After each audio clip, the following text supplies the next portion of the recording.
are you prepared to just share? Because people might be thinking, I don't know what I am. Like, I'm an Aquarius. However, I learned that apparently like I mentioned, my moon is in Cancer, which is significant. So I don't know what any of that really means. But maybe you can talk briefly, just for the viewer and the listener, to help apply these polarity things. Like, okay, well, I'm a Pisces. What does she mean? Like, how does that apply to me? Absolutely. So for anyone listening, all of us have the entire 12 signs in our birth chart. Believe it or not, we are all the 12 signs combined, and it's all about playing with these signs and with these energies. So your sun is in a certain sign the day you were born, and your moon is in a certain sign the day you were born. And going through the 12 signs, we begin with Aries, and Aries is a fire sign, making it a masculine, like a divine masculine sign. So if your sun or moon is in Aries, you have that quality, that energy within you. Taurus is a feminine sign. Gemini is an air sign, making it a masculine sign. Wait, maybe to make it a little bit easier, I'm gonna go with the masculine ones. There you go. So the Okay. that's gonna be Yep. a lot easier. So the Okay. masculine signs are Aries, Leo, and Sagittarius. Gemini, Libra, and Aquarius. And the feminine signs are the earth and water signs, so Taurus, Virgo, and Capricorn, and Cancer, Scorpio, and Pisces. So if you are an air or a fire sign, or if you have your sun or moon in a fire or air sign, you have that masculine energy within you.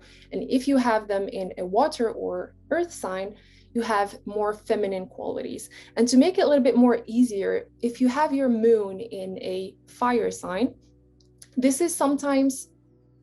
sparks some frustration in some people. Like, I know some women, as an example, that I knew back in Morocco, who had their moon in Aries, and in their societies, being like their way of being feminine was judged by others because it was like too aggressive, too this, too that, too brave, too, while in reality, all these signs, whether feminine or masculine, have a beautiful and unique way of expressing that feminine energy. It just taints the beautiful energy of the moon. And the same goes for the sun.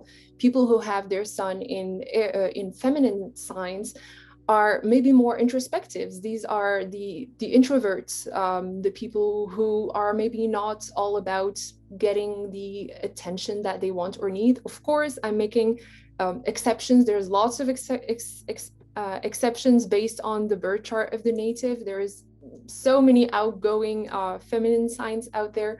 But what I'm trying to say here is, no matter which category you fall under, it is there for a purpose, and it has a message for you, and it is here to teach you how to harmonize, especially when you have different elements in your sun and in your big three, in your sun, moon, or rising signs. When they are in different elements, it creates, actually, it's a beautiful thing. Like, you would think that if you had just the same elements all over your chart, that sometimes create having that too much energy. We feel like we are too reliant on one element only, so we feel foreign when we are dealing with other situations, with other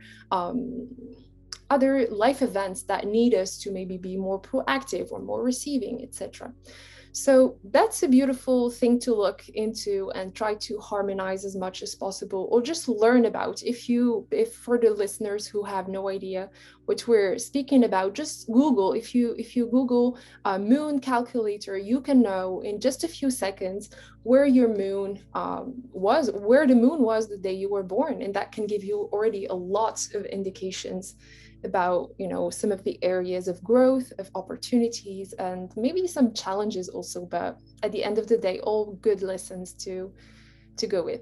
And of course, they can contact you. Yes.